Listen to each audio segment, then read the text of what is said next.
Hi guys, it's Mark Zickrey, Mr. Sci-Fi, also known as Mark Zickrey of Space Command. And I hope you are all weathering the storm, whether political or pandemic-wise, or any of the different ways that we're all having 2020 be a very interesting year. But I am here to be a beacon of hope and light and humor and everything for you guys because my life is going great. So but we're going to talk about Away, which is this new TV show about a journey to Mars with Hilary Swank. And we're also going to give you an update a bit about what we're doing now. So, first off, Space Command shares are still available, $7,500 each. Just contact me at markzickrey@gmail.com. And we have a Patreon account down there where you can throw some money our way so we can make more Mr. Sci-Fi videos and so forth. So just a word to the wise. And I'm wearing my Space Command t-shirt. This is the wonderful cover of Space Command issue 1 with the cover by William Stout, great artist. And much is happening. We're the Space Command, we just shot, we've shot the 2-hour pilot. We've shot the first hour of the second 2-hour story. It's a 12-hour season. And we also did a bonus episode recently during the pandemic that was just an extra thank you to our fans, which had a lot of our stars in it, and you can check it out on Mr. Sci-Fi, and it's quite wonderful. So meantime, I'm writing the new book, Greenlighting Yourself. It's coming along fine, and it will be published by Silman James as soon as I finish it. And additionally, we're working on the Showrunners Network, where I'm creating a new show with Rockneil Bannon and creating another show with Mark Ferguson and Hawk Ostby of The Expanse, and working on a Serling project that we're seeing if we can bring that to fruition, Rod Serling, and tons of other stuff. So things are busy here. We shot some of Space Command. We shot the 4th hour of that the second 2-hour story. We're shooting the 2nd hour. We've shot the first, and so we rolled camera at our studio under COVID precautions as dictated by SAG, and no one got sick, which is terrific. And we're going to be shooting more. We're building a futuristic hospital room in a space station. We have most of the alien ship interior done. We've got one of the 8-foot-tall creatures done. And so more to come, lots more to film, lots more to do. We're finishing up the 2nd hour of Space Command in terms of post-production with the visual effects. I think we've assigned almost all of the last few visual effects sequences to our VFX team here in the States and in Germany and in Chile. So very talented people. So that's the Space Command and Showrunners Network and Mark Zickrey stuff. But meantime, I just finished watching the first season of a new show on Netflix called Away. And it stars Hilary Swank, and it's about an international team that heads off to land on Mars, to be the first landing on Mars.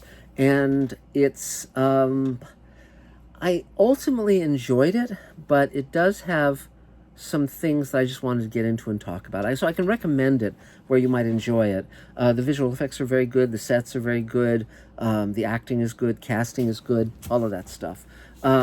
Here's a little background on Hilary Swank. Hilary Swank is an actress who has she won the Oscar for the $1 Million Baby, and which she played a boxer who gets paralyzed, and she actually ate. She brought her Oscar and ate immediately after the Oscars at Astro Burger, which is a burger joint around the corner, and they actually have a thing on the wall with photos of her with her Oscar and her burger on the table there, and pretty fun.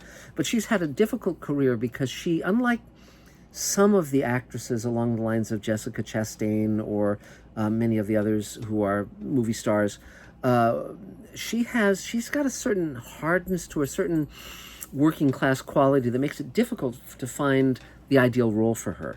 And so as a result, some of the movies she tried over the years didn't work. She tried science fiction at one point with a movie called The Core that was rather problematical, but not her fault. She's a very solid actress and talented one. And I think she's well chosen for this show because it's about a mother and a wife who is the captain commander of a mission to Mars. So that's good. But and she really throws herself heart and soul into it. But the challenge with it, here's the challenge with it. Before we landed on the moon, there were a number of science fiction books and short stories and movies and even TV shows that dealt with landing on the moon. And most of them are largely forgotten nowadays. There was a show called Men into Space with William Lundigan in the late 50s that was about a moon base.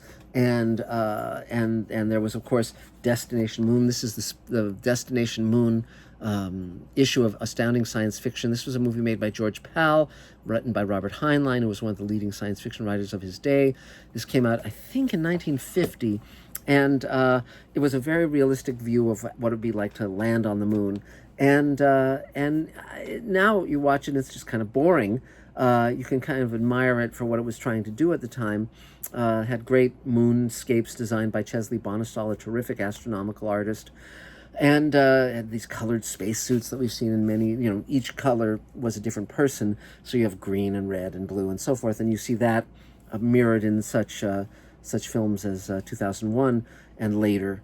But again, these things seem very tedious in retrospect because been there, done that. Whereas, movies that are a little more ingenious, or stories that are a little more ingenious and have a little more oomph to them, a little more exoticness to them and adventure to them, hold up better. So the problem with Away, many recent series have dealt with missions to Mars. There's another show on Nat Geo called Mars that you can also watch on Netflix. There was a show a few years ago called, I think it was called something Gravity.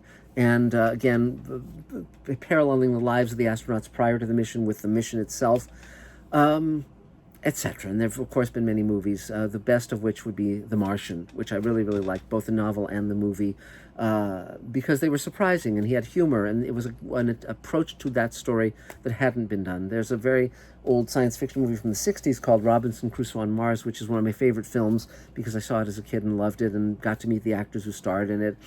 And I recommend that film as well as The Martian.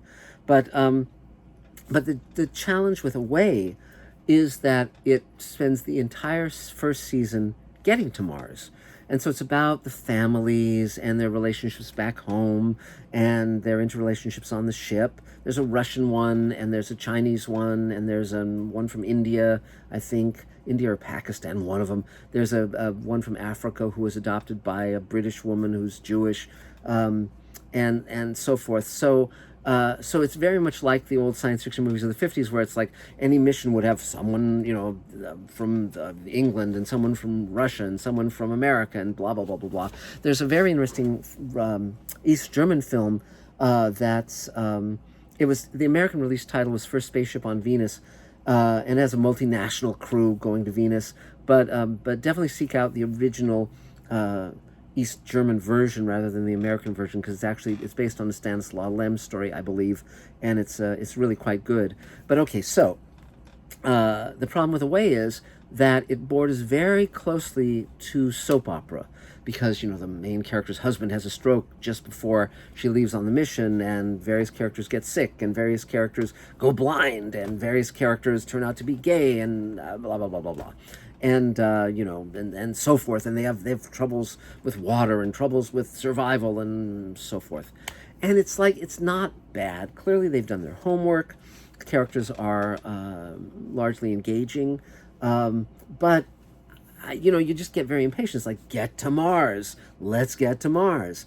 And again, this is where I think Stanley Kubrick and Arthur C. Clarke were brilliant with 2001, because if you just go to the moon, or if you just go to Mars, you don't really find much. It becomes rather ho-hum. Whereas if you find something amazing, like in 2001, they find the monolith on the moon, and that sends them to Jupiter. In the novel, it's Saturn, and they go through a time gate or a time space warp, and they find themselves in this alien hotel room, and stuff happens. And it's a big, epic story about humanity and evolution and consciousness and our responsibility for our own creations, a la Hal. Lots to chew on. So whereas a lot of these more mundane science fiction stories. And Ron Moore also did has been working on his show where it's a parallel timeline where we go to Mars instead of going to instead of building the space shuttle. It's a very interesting idea, but again, his first season just gets us to the moon. Well, we've been there, we've done that, and but what I wanted, so Away, if you can, if you know, people are crying all the time in the show and so forth, and I liked it well enough to say it's a good show, and if you enjoy it, you'll enjoy it. but also, if you like a kind of science fiction that's a lot more rip-roaring, has a lot more happening, then, you know, there's going to be other shows that you're going to like better, clearly. And Space Command, again, you know, it's a space-going show. And again, we believe that you want to have a bigger story. You want to have more adventure. You want to explore larger issues and not be quite so prosaic. But that's just, again, it's a matter of personal predilection, because clearly everyone who's making Away cares about it, is invested in it. No one's just kind of, you know, slumming. So, but let's talk about other approaches and you know, what actually does last and stays entertaining, because I mentioned Destination Moon, which is fun to watch if you haven't ever seen it. But at the same time as that, in England, they did Journey into Space. And Journey into Space, I've mentioned Charles Chilton. I used his name for one of the characters in Space Command.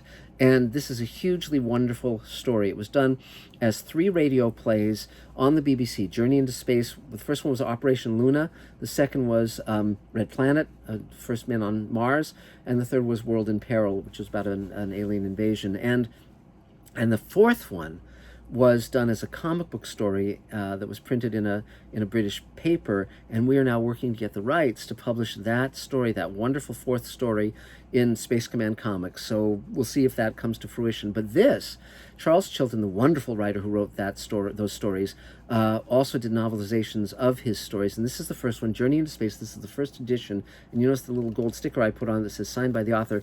This is not only signed by the author, it is signed by the entire cast of the radio play. So it's Charles Chilton and the actor who played Jet Morgan, the actor who played Lemmy Barnett, the actor who played Doc, and the actor who played Mitch. And so this is the ultimate wonderful copy of this book, and I'm thrilled that I just got this. It came in the mail yesterday, and I love this to pieces. And what makes it wonderful? In Journey into Space, they go to the moon and they encounter amazing, surprising, wonderful things, including aliens. And they get to Mars, and there's wonderful, amazing, curious, unexpected things there. Same with one of my favorite novels, The Martian Chronicles, which is somewhere around here. Well, this is the copy I doctored up so it has Elon Musk on the cover. I made a t-shirt of that you can actually get on Mr. Sci-Fi. I'm going to send one to Elon. I think he'll like it. But I like when there's more, when there's a sense of wonder, where there's a sense of this is incredible. Because so much in life, so much in the world. This is, by the way, this is the real cover of that book. You can see the guy doesn't look like Elon Musk there. But in reality, our journeys into space have found amazing, unexpected wonders. The fact that there's an ocean on some of the planets, the outer moons of the solar system. The fact that there's, you know, there are all so many unexpected things, volcanoes and you name it, the aurora borealis on Jupiter, and so forth. It's great, and I feel absolutely certain that we will discover life in space.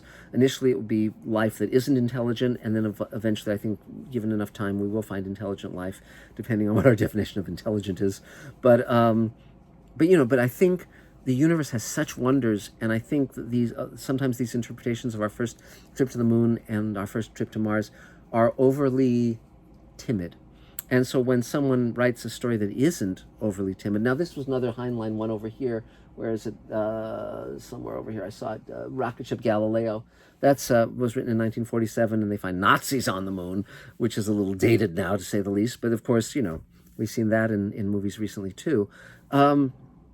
So what I'm saying, I guess, basically is we'll all find science fiction that we love. We'll all find science fiction that's kind of, we go, eh.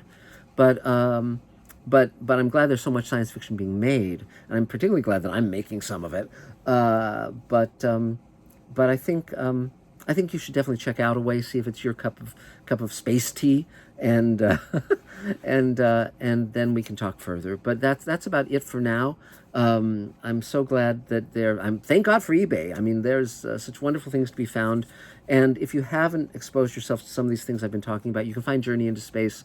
The radio plays on YouTube very easily, or you can buy them on eBay, or you can find them a lot of different places.